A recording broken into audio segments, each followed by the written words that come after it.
Salli wa sallim ya salam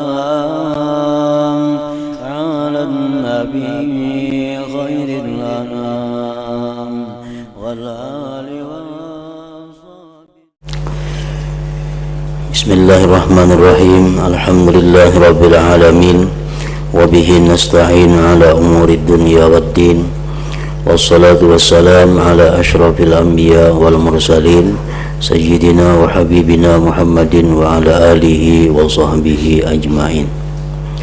Qala al-musannif al-imam hujjatul islam Abu Hamid Muhammad bin Muhammad al-Ghazali rahimahullah wa nafa'ana bi ulumih.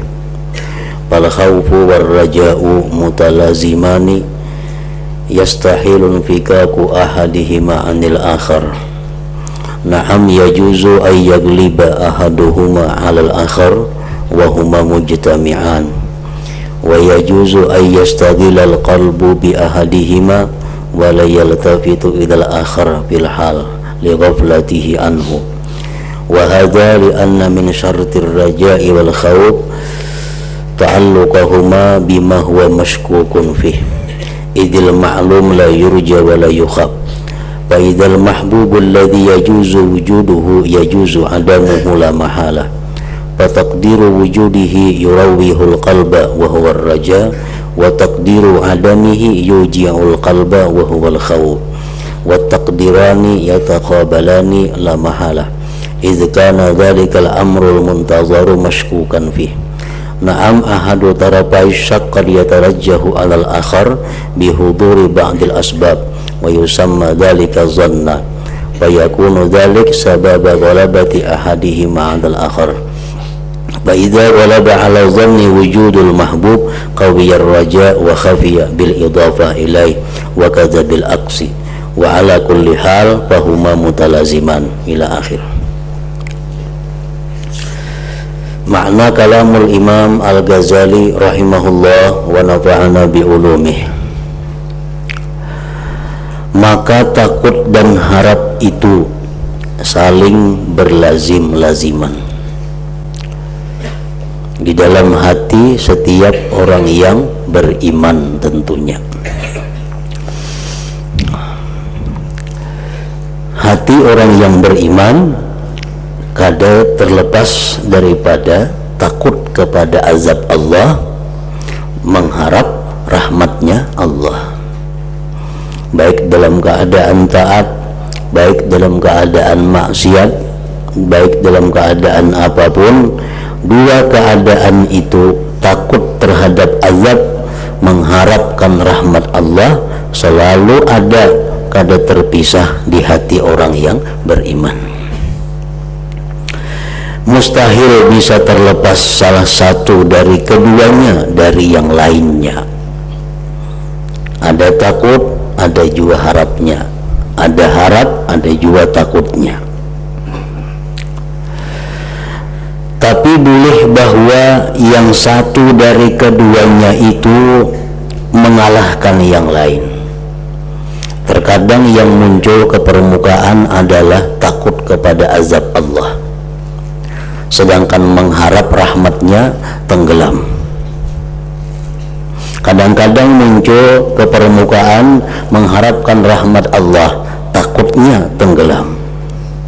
Dan keduanya itu tetap berkumpul, padahal keduanya tetap ada di dalam hati orang yang beriman. Dan boleh bisa hati itu sibuk dengan salah satu dari keduanya, dan hati itu tidak berpaling kepada yang lain pada seketika karena kelingahannya daripadanya. Kadang-kadang hati kita takut kepada azab Allah sehingga seolah-olah kada ada lagi harapnya.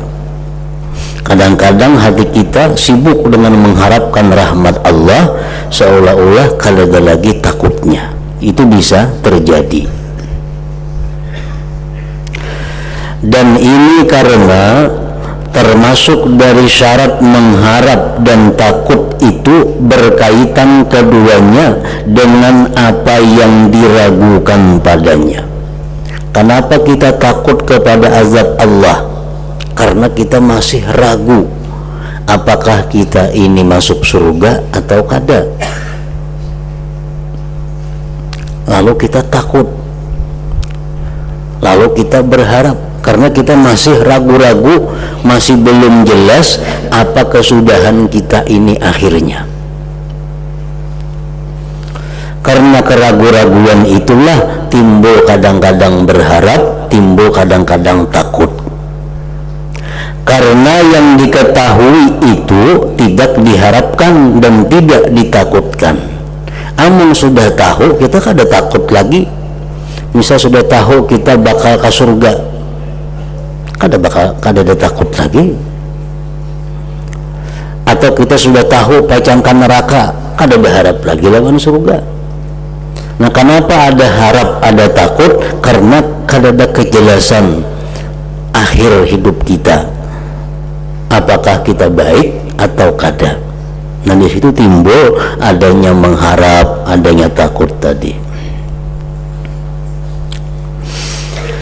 Jadi sesuatu yang dicintai, surga umpamanya, di mana boleh ia ada, tentu boleh ia tidak ada secara pasti.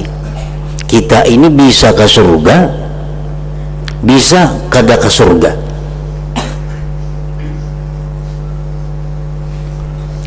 Maka menakdirkan adanya adalah menyenangkan di dalam hati.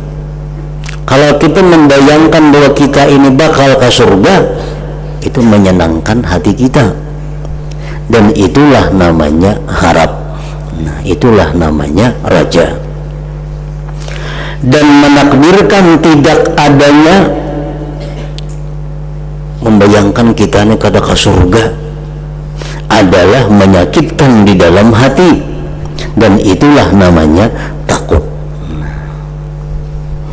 Dan dua takdir perkiraan itu saling berlawanan secara pasti apabila keadaan yang ditunggu-tunggu itu diragukan. Nah, kita masih ragu-ragu apakah ke surga atau ke neraka.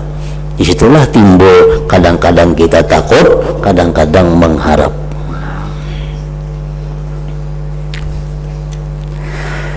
Namun salah satu dari dua tepi keraguan itu terkadang lebih kuat dari yang lainnya. Kita kada pasti tadi masuk surga atau masuk neraka, kita kada pasti. Masuk surga atau kada ke surga, kada jelas. Nah, kadang-kadang ada timbul kekuatan di dalam hati bahwa kita ini kayaknya ke surga. Nah, kenapa kita beranggapan kita ini kayaknya ke surga? Dengan adanya sebab-sebab. Selama ini maksiat kawa menghindari, perbuatan taat selalu dilaksanakan, perintah Allah dijalankan, yang diharamkan dijauhi. Nah, itu sebab-sebab yang menuju ke surga. Nah, kadang-kadang perasaan masuk surga itu kita lebih kuat karena adanya sebab-sebab tadi. Dan yang demikian itu dinamakan zan, sangka kuat. Sangka kuat kita ini masuk surga karena selama ini kelakuan kita, akhlak kita baik menurut agama. Maka adalah yang demikian itu sebab menangnya yang satu dari keduanya atas yang lainnya. Hilang takutnya tuh. Nang menang apa? Harapan. Nang menang apa? Raja. Karena kita sangkaan kita kuat bahwa kita ini masuk surga, melihat sebab-sebabnya demikian. Nang menang adalah harap.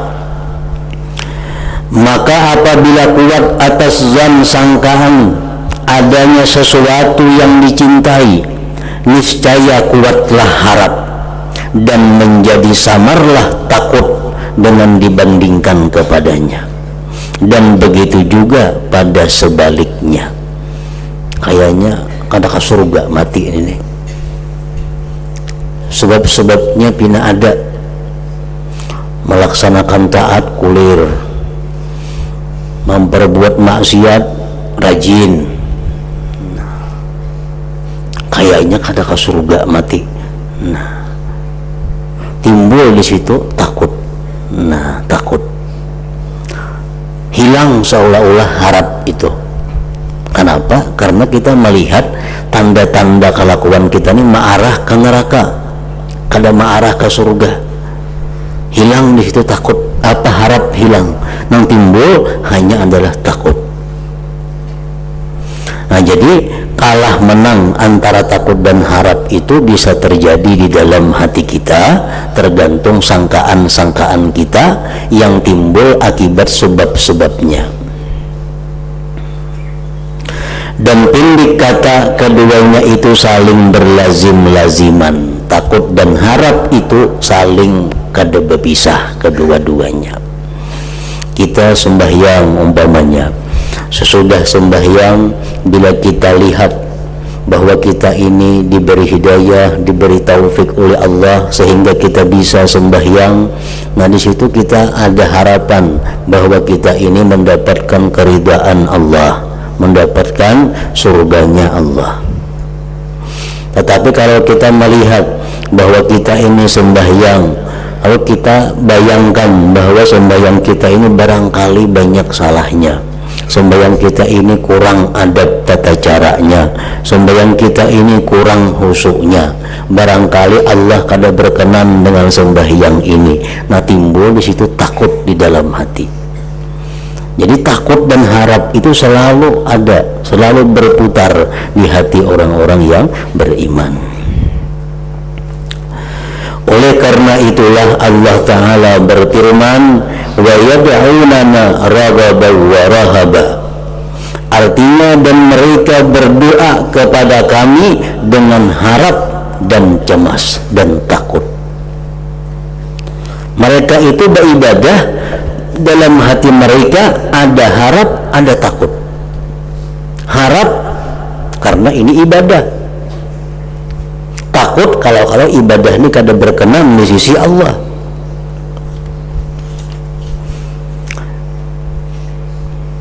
Dan Allah Azza wa Jalla berfirman, yad'una rabbahum khawfan wa tama'a. Artinya sedang mereka berdoa kepada Tuhannya dengan rasa takut dan harap. Jadi beribadah jangan hanya harap melulu, ada juga takutnya. Kalau sudah kita merasa beribadah, lalu merasa sudah kita ini disayangi oleh Allah, merasa sudah kita ini ke surga, jangan juga semata-mata itu, mesti ada diimbangi dengan takut. Kalau ditolak Tuhan sembahyang ini karena makanan kita banyak nang haram, kalau sembahyang ini ditolak Tuhan karena kita kurang syarat-syaratnya, nah lalu ada takutnya. Jadi sesudah melaksanakan ibadah, jangan hanya merasa lapang semata-mata. Contoh sembahyang asal lapang sudah, jangan lapang semata-mata, ada juga takutnya. Ya kayak pasti diterima sudah sembahyang itu, nah ayo lapang imbah beribadah. Ini belum ada tahu, belum ada kepastian.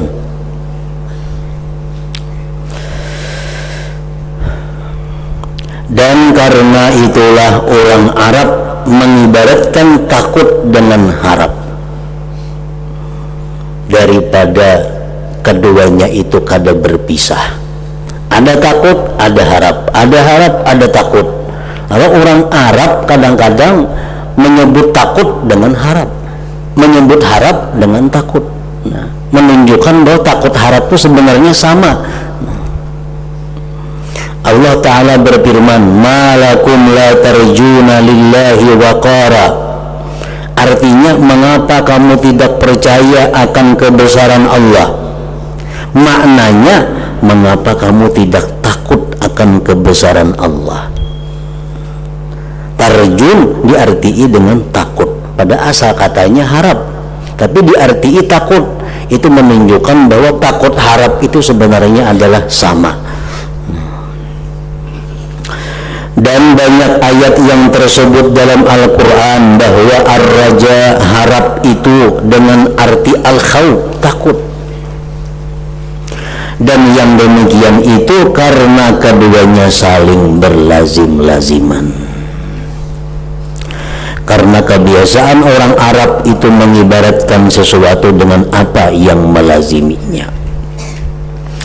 Bahkan aku mengatakan bahwa setiap dalil yang mendatang tentang keutamaan menangis karena takut kepada Allah, maka ia menzahirkan akan keutamaan takut.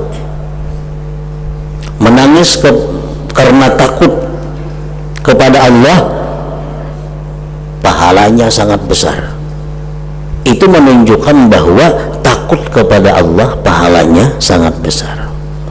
Karena sesungguhnya menangis itu adalah buah dari takut. Menangis buah dari takut. Allah Ta'ala berfirman, "Falyadhaku qalilan wal yabku katsira." Artinya, maka hendaklah mereka itu tertawa sedikit dan menangislah yang banyak. Dan Allah Ta'ala berfirman, "Yabkuna wa yaziduhum khusyu'a." Artinya mereka itu menangis dan mereka bertambah khusyuk. Dan Allah Azza wa Jalla berfirman, "Afamin hadzal hadithi ta'jabun wa tadhakuna wa la tabkun wa antum samidun." Artinya, maka apakah kamu merasa heran terhadap pemberitaan ini? Apakah kalian heran dengan berita-berita Al-Quran dan kamu mentertawakan dan tidak menangis, sedang kamu melengahkannya? Nah, jadi ini semuaan adalah puji-pujian Allah kepada yang menangis, yang berarti juga puji-pujian kepada yang takut kepada Allah, karena menangis itu buah daripada takut. Dan Nabi sallallahu alaihi wasallam bersabda, "Ma min 'abdin mu'minin takhruju min 'ainaihi dam'atun wa in kanat mithla ra'si zubab min khasyatillahi ta'ala thumma tusibu syai'an min hurri wajhihi illa harramahullah 'alan nar." Artinya, tidak ada dari seorang hamba yang beriman yang keluar dari dua matanya air mata, meskipun air mata itu sebesar kepala lalat, karena takut kepada Allah. Ini takut lawan Allah karena banyak melanggar hukum Allah, banyak memperbuat maksiat, banyak meninggalkan yang diwajibkan. Terbayang kebesaran Allah, terbayang azab Allah yang diberikan kepada mereka yang maksiat, lalu keluar banyu mata kayak kepala lalat halus. Kemudian air mata itu mengenai sesuatu dari pipi wajahnya, melainkan Allah mengharamkannya dari api neraka. Nah, pipi nang kana air mata itu diharamkan oleh Allah dijilat api neraka. Nah, ini kemuliaan orang yang menangis karena takut kepada Allah. Dan Nabi sallallahu alaihi wasallam bersabda, "Idza sya'arra qalbu mu'minin min khasyatillah tahattat anhu khatayahu kama yatahattu minasy-syajarati waraquha." Artinya, apabila gemetar hati orang mukmin karena takut kepada Allah, niscaya berguguranlah daripadanya dosa-dosanya sebagaimana berguguran dari pohon oleh daun-daunnya. Mendengar berita Al-Quran atau mendengar hadis yang isinya adalah ancaman kepada orang-orang yang maksiat, begitu inya baca atau inya dengar, menggetar awaknya, bergelidik awaknya mendengar hadis atau perkataan ulama.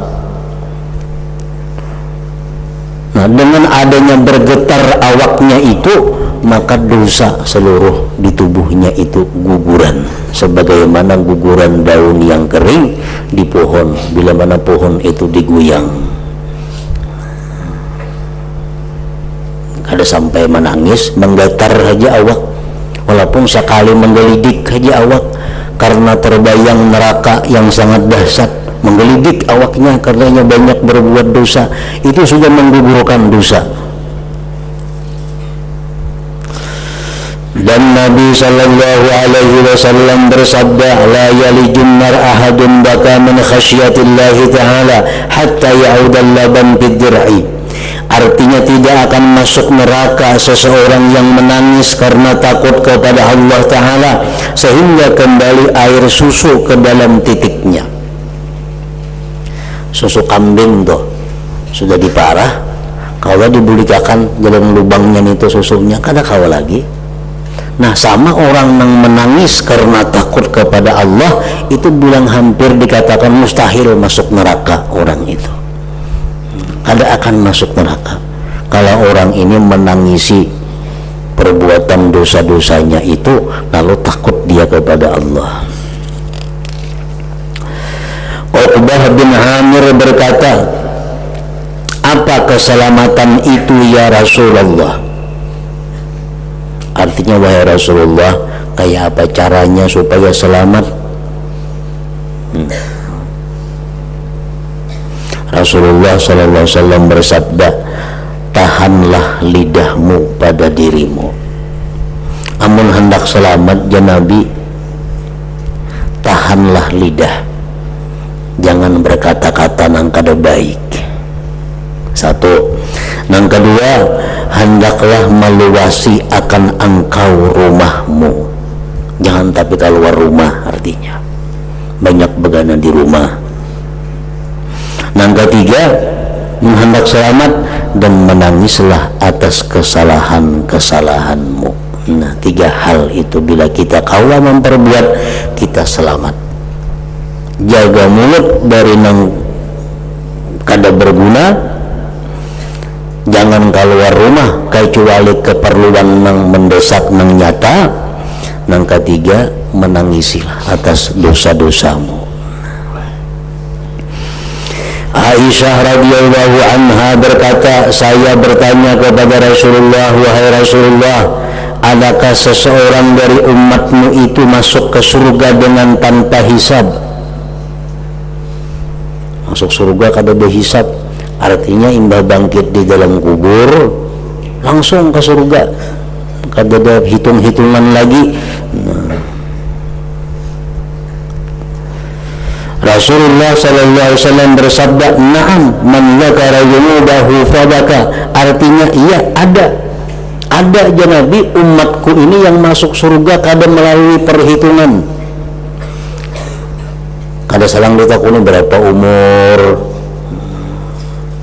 kemana aja menggunakan umur, kemana aja menggunakan duit, kemana ikan berjalan hari itu. Kayak ditakuni bangkit dari kubur, jalan ke padang mahsyar, surga. Ada orang seperti itu. Siapa mereka itu? Orang yang mengingat dosa-dosanya kemudian ia menangis.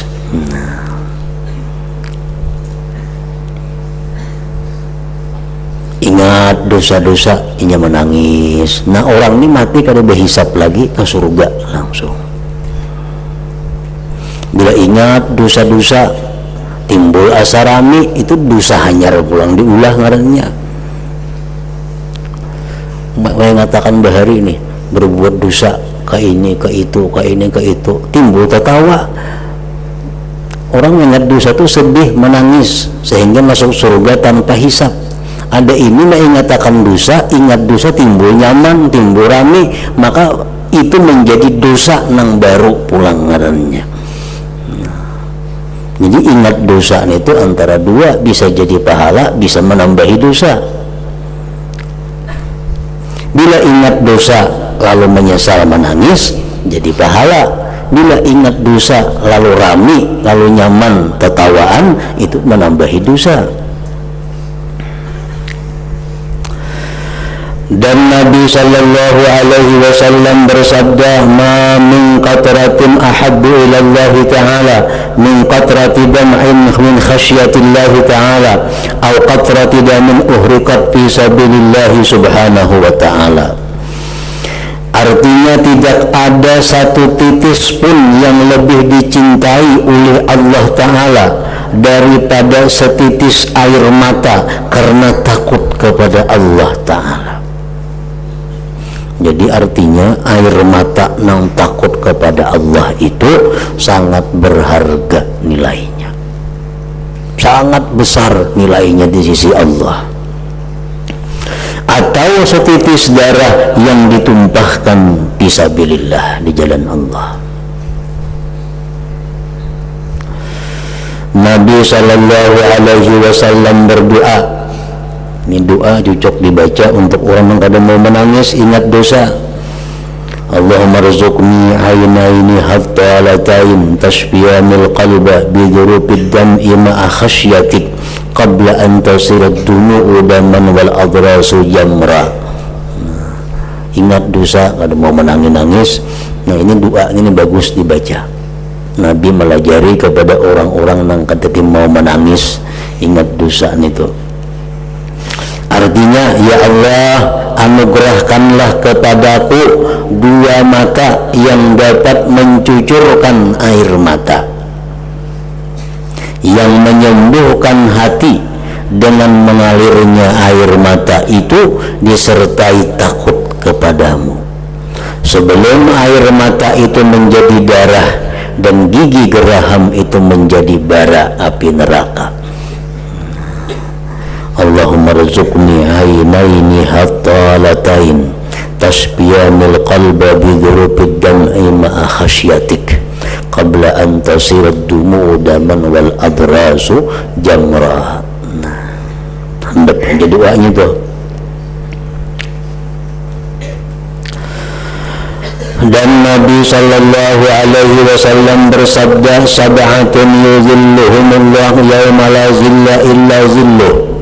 Wa zakara minhum rajulan zakarallaha khaliyan fafadat aynahu. Artinya 7 golongan manusia yang akan dinaungi oleh Allah pada hari yang tidak ada naungan kecuali naungan Allah di padang mahsyar. Kada ada naungan di situ kecuali naungan Allah. 7 kelompok manusia ini dapat naungan. Lalu Rasulullah menyebutkan di antara yang 7 itu adalah seorang laki-laki atau seorang perempuan sama aja juga yang ingat kepada Allah di tempat yang sunyi, lalu bercucuranlah kedua matanya. Barang hanya tengah malam kah, siang kah, tapi di tempat nang sunyi, nang kada ada orang. Di situ inya mengingat, baik nang diingatnya itu kelakuan buruknya sehingga dia takut kepada Allah lalu menangis, atau nang inya ingat di situ adalah keagungan Allah, kebesaran Allah, lalu inya menangis. Nah, maka orang ini di hari mahsyar kaina dapat naungan, artinya kada kepanasan. Abu Bakar Siddiq radhiyallahu anhu berkata, barang siapa mampu menangis maka hendaklah ia menangis,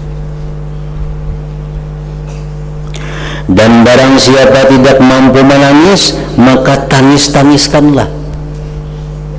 Artinya amun kada kawa kita menangis, usahakan kayak apa caranya supaya menangis.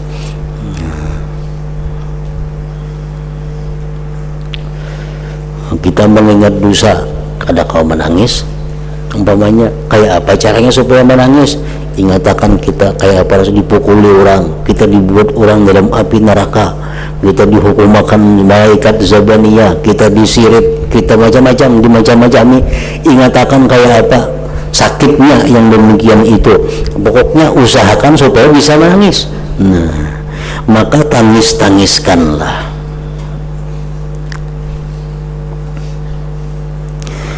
Muhammad ibn Munkadir rahimahullah, apabila ia menangis maka ia mengusapkan air matanya itu pada wajah dan jenggotnya. Nah, Sieun teh bila menangis kan keluar banyu mata, nah di usapakan semuaan kamuha-muha kajanggu-janggut. Dan ia berkata, sampai kabar kepadaku, hadis artinya bahwasanya sesungguhnya api neraka tidak memakan tempat yang disentuh oleh air mata. Nah, bagus nih tuh.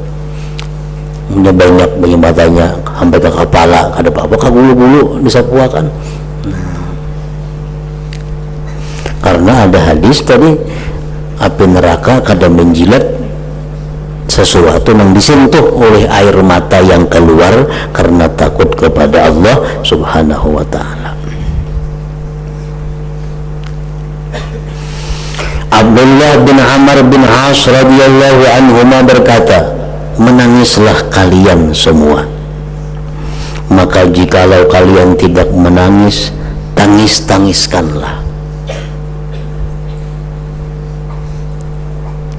Demi zat yang jiwaku di tangannya, jikalau seseorang mengetahui dengan benar-benar mengetahui, niscaya ia berteriak sehingga putuslah suaranya, dan ia akan mengerjakan salat sehingga pecahlah sulbinya. Artinya andai kata kita ini mengetahui sebenarnya apa yang akan terjadi sesudah kita hidup ini, mulai dicabutnya roh, mulai dalam kubur sampai dibangkit di padang mahsyar seterusnya, andai kata kita bujur-bujur melihat kenyataan itu, maka kita akan ketakutan kepada Allah Subhanahu wa ta'ala dan akan rajin beribadah kepadanya. Abu Sulaiman Ad-Darani rahimahullah berkata, tiada keluar masuk air mata itu dengan airnya, kecuali tidak akan dianiaya muka yang punya mata itu oleh kesempitan dan kehinaan pada hari kiamat. Artinya orang yang di dalam dunia ini suka menangis karena takut kepada Allah, maka wajah orang itu tidak akan menemui kehinaan atau kesusahan pada hari kiamat. Maka jika mengalir air matanya,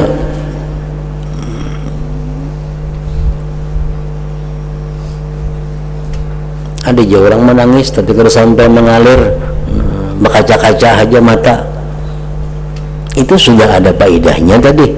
Amunnya mengalir banyu matanya, maka jika mengalir air matanya, niscaya Allah memadamkan lautan api neraka dengan titisan air mata yang pertama itu. Dan jikalau seseorang laki-laki menangis pada suatu umat, niscaya tidak diazab Allah umat itu. Abu Sulaiman berkata, menangis itu adalah dari takut, harap dan sukacita itu dari kerinduan. Menangis itu biasanya timbul dari takut.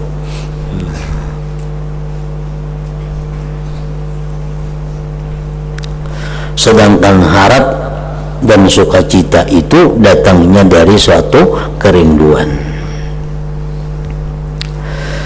Ka'bul Ahbar radhiyallahu anhu berkata, demi zat yang diriku di tangannya, sungguh saya menangis karena takut kepada Allah Ta'ala, sehingga mengalir air mata pada kedua pipiku adalah lebih saya cintai daripada saya bersedekah dengan sebuah gunung dari emas.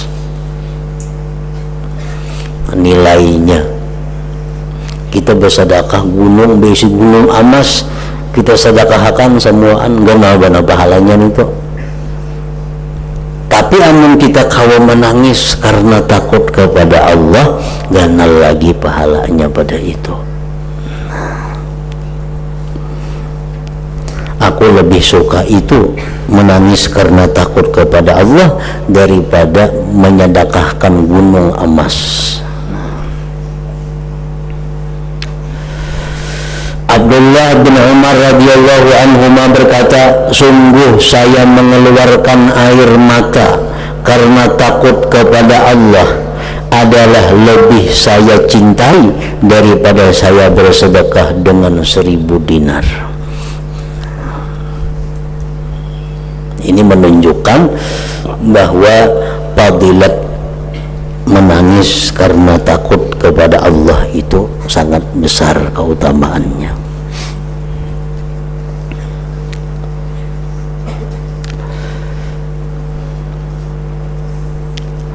Diriwayatkan dari Hanzalah, ia berkata, kami di sisi Rasulullah sallallahu alaihi wasallam, maka beliau memberi nasihat kepada kami dengan nasihat yang menghaluskan hati, mencucurkan air mata, dan memperkenalkan akan diri kami. Nabi kita berceramah dengan ceramah yang sangat menggetarkan sehingga sahabat-sahabat itu menangis. Rasulullah berceramah tentang bagaimana sulitnya sesudah kehidupan dunia ini. Rasulullah menceritakan bagaimana susahnya menghadapi munkar nakir, menghadapi berbagai macam penderitaan-penderitaan sesudah mati. Maka sahabat pun menangis mendengar ceramah Nabi itu. Lalu saya kembali kepada keluargaku. Sudah bubar ceramah, bulikan ke rumah masing-masing. Hanzalah pun bulik juga ke rumah. Maka mendekatlah kepadaku istriku, diparaki oleh bini, dan terjadilah di antara kami pembicaraan masalah dunia. Bini datang memaraki, ini habis, minyak gas habis, minyak lala habis, segala macam habisan di dapur. Timbul pembicaraan masalah dunia.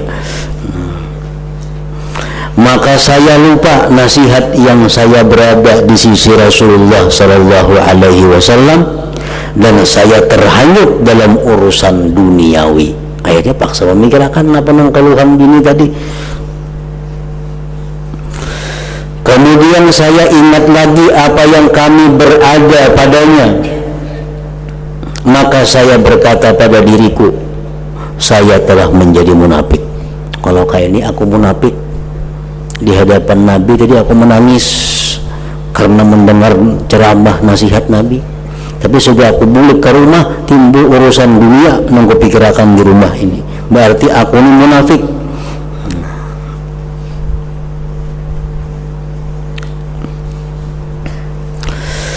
Di mana sirna daripadaku apa yang berada padanya dari ketakutan dan kehalusan hati.